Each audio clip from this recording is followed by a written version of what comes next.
कुछ दिन पहले एक डेडिकेटेड वीडियो के माध्यम से मैंने आप सभी को सूचित किया था कि उत्तर प्रदेश में शिक्षा सेवा चयन आयोग में एक महत्वपूर्ण बैठक हुई थी, जिसमें यह फैसला लिया गया था कि आने वाले एक हफ्ते में यूपी टीजीटी पीजीटी की परीक्षा की तिथियों की घोषणा कर दी जाएगी। उसी के क्रम में आज दिनांक 1 अगस्त 2025 को महत्वपूर्ण बैठक शिक्षा सेवा चयन आयोग में हुई है, जिसमें कुछ महत्वपूर्ण फैसले लिए गए हैं, जिसमें टीजीटी पीजीटी और यूपी टेट की परीक्षा तिथियों को फाइनल कर दिया गया है। आप स्क्रीन पर देख पा रहे होंगे, आज दिनांक 1 अगस्त 2025 को आयोग की बैठक संख्या 33 में आयोग द्वारा आयोजित होने वाली आगामी परीक्षाओं के संबंध में निम्नवत निर्णय लिया गया है। पहला, विज्ञापन संख्या 2/2022 जो कि प्रवक्ता यानी पीजीटी पोस्ट के लिए था, उसकी जो तिथि फाइनल की गई है वो 15 और 16 अक्टूबर 2025 को फाइनल की गई है। यानी 15 और 16 अक्टूबर को पीजीटी 2022 की परीक्षा होने जा रही है। टीजीटी की बात कर लें तो इसकी परीक्षा 18 और 19 दिसंबर 2025 को संपन्न की जाएगी। ठीक है, 2022 वाली टीजीटी परीक्षा 18 और 19 दिसंबर को आयोजित होने जा रही है। वहीं पर उत्तर प्रदेश शिक्षक पात्रता परीक्षा यानी यूपी टीईटी की बात करें तो इसके लिए जो परीक्षा है वो 29 और 30 जनवरी 2026 को नियत की गई है। ठीक है, 2 दिन में इसकी परीक्षा आयोजित की जाएगी। अब बहुत सारे अभ्यर्थियों को ये डाउट हो सकता है कि लिखित परीक्षा का तीनों में जिक्र किया गया तो क्या सब्जेक्टिव यानी कि डिस्क्रिप्टिव टाइप का क्वेश्चन पूछा जाएगा। देखिए, लिखित परीक्षा का मतलब ये नहीं कि डिस्क्रिप्टिव एग्जाम होगा।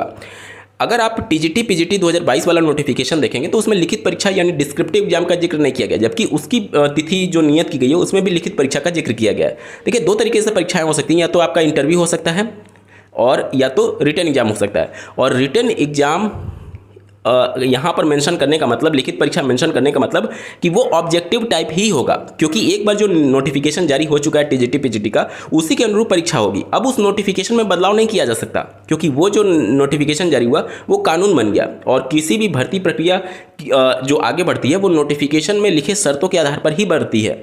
तो टीजीटी पीजीटी में भी यहाँ पर लिखित परीक्षा लिखा गया। इसका मतलब ये हो गया कि वो भी ऑब्जेक्टिव ही होगा और यूपी टेट जो होगा वो भी ऑब्जेक्टिव ही होगा, डिस्क्रिप्टिव नहीं होने वाला है। ठीक है, और सभी सम्मिलित होने वाले अभ्यर्थियों को बहुत बहुत ढेर सारी शुभकामनाएं। और साथ ही साथ ऐसे अभ्यर्थी जो कि अभी तक यूपी टेट क्वालिफाई नहीं किए हैं, भले ही वो सीटेट क्वालिफाई कर लिए हैं, आपको जरूर यूपी टेट एक बार परीक्षा में सम्मिलित होकर के क्वालिफाई कर लेना चाहिए।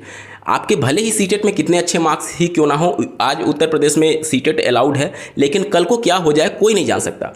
अगर आपने झारखंड से होते हुए जो मामला सुप्रीम कोर्ट गया था, वहाँ पर अगर सुप्रीम कोर्ट की हियरिंग सुनी होगी तो आपको चीज़ों की गंभीरता के बारे में समझ में आएगा कि क्यों जरूरी है राज्य की शिक्षक पात्रता परीक्षा को पास करना।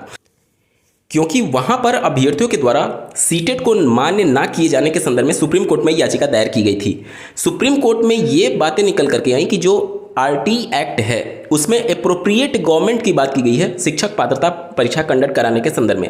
और एप्रोप्रिएट गवर्नमेंट की जब भी बात आती है तो किस राज्य या फिर केंद्र सरकार के अधीन वो विद्यालय है जिसमें ये रिक्रूटमेंट हो रहा है, उसके आधार पर एप्रोप्रिएट गवर्नमेंट माना जाता है। जैसे कि अगर कोई स्कूल किसी राज्य के अधीन है तो वहाँ पर एप्रोप्रिएट गवर्नमेंट स्टेट गवर्नमेंट मानी जाती है, और इस वजह से वहाँ पर शिक्षक पात्रता परीक्षा जो राज्य स्तरीय होगा उसको ज़्यादा तवज्जो दिया जाए, ये आरटी एक्ट में बातें मेंशन की गई है। वहीं पर अगर कोई केंद्र सरकार के अधीन कोई विद्यालय में रिक्रूटमेंट हो रहा है तो वहाँ पर जो एप्रोप्रिएट गवर्नमेंट है वो सेंट्रल गवर्नमेंट माना जाता है, और वहाँ की जो पात्रता परीक्षा होगी वो सेंट्रल लेवल का एप्रोप्रिएट माना जाएगा।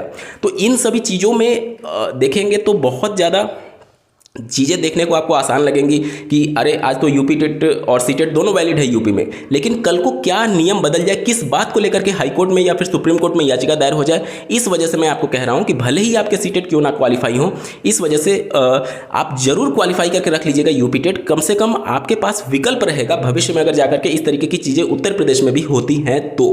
ठीक है, क्योंकि आज किसी अलग पार्टी की सरकार है, कल को किसी अलग पार्टी की सरकार बनेगी, उनका क्या रवैया रहेगा या फिर किस तरीके से वो आगे चीज़ों को लेकर के चलेंगे वो भविष्य के गर्त में रहता है। इसलिए दोनों विकल्प जब आपके पास ऑप्शन रहेगा तो एटलीस्ट शिक्षक भर्ती में आपको ये जब भी कभी भविष्य में आपको ये टेंशन नहीं रहेगा कि अभी मुझे शिक्षक पात्रता परीक्षा पास करना है, क्योंकि कल को मान लीजिए 2 साल बाद 3 साल बाद अगर वैकेंसी आई और उस समय इन्होंने सीटेट को इनकार कर दिया, नकार दिया, और आपके पास यूपी टेट में सम्मिलित होने का भी मौका मिल रहा है, तो आप ये देखेंगे उस समय कि आपको लग रहा होगा कि मुझे मौका तो मिल ही रहा है, लेकिन जिस समय को आप यूटिलाइज कर सकते थे शिक्षक भर्ती की परीक्षा की तैयारी करने के लिए, एटीआरई की परीक्षा की तैयारी करने के लिए, उस समय आप लगे होंगे यूपी टेट की परीक्षा की तैयारी में। इस वजह से आज से अगर आप देखेंगे तो लगभग अगस्त, सितंबर, अक्टूबर, नवंबर, दिसंबर, जनवरी, पूरे 6 महीने बाद ये परीक्षा होने जा रही है यूपी टेट की। काफ़ी ज़्यादा समय है आपके पास और इस समय शिक्षक भर्ती का कहीं दूर तक अता पता नहीं है। ये समय को आप यूटिलाइज कर सकते हैं। अगर आप आज तक यूपी टेट क्वालिफाई नहीं किए हैं तो इसको क्वालिफाई करने के लिए बड़े आराम से आप 90 नंबर पा सकते हैं और एक बार जब आपने यूपी टेट क्वालिफाई कर लिया तो वो लाइफ टाइम के लिए वैलिड होगा। अब भविष्य में कभी भी शिक्षक भर्ती आए इस बात को लेकर के आपको फिक्र नहीं रहेगा कि मेरा पता नहीं ये सीटेट मान्य होगा नहीं, यूपी टेट कहीं मुझे दोबारा ना देना पड़े। तो इन सभी झंझटों से आप बिल्कुल बच जाएंगे और जो समय उस समय बहुत कीमती होगा आपके लिए जब एटीआर का नोटिफिकेशन जारी हो जाता है मान लीजिए 2-3 साल बाद, तो उस समय आप बिल्कुल शांत मन से अपनी शिक्षक भर्ती परीक्षा की तैयारी कर सकते हैं। आपको यूपी टेट या फिर सीटेट या फिर किसी भी शिक्षक पात्रता परीक्षा को लेकर के उस समय टेंशन नहीं हो रहा होगा।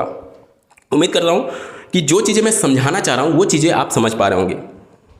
आज की वीडियो में बस इतना ही।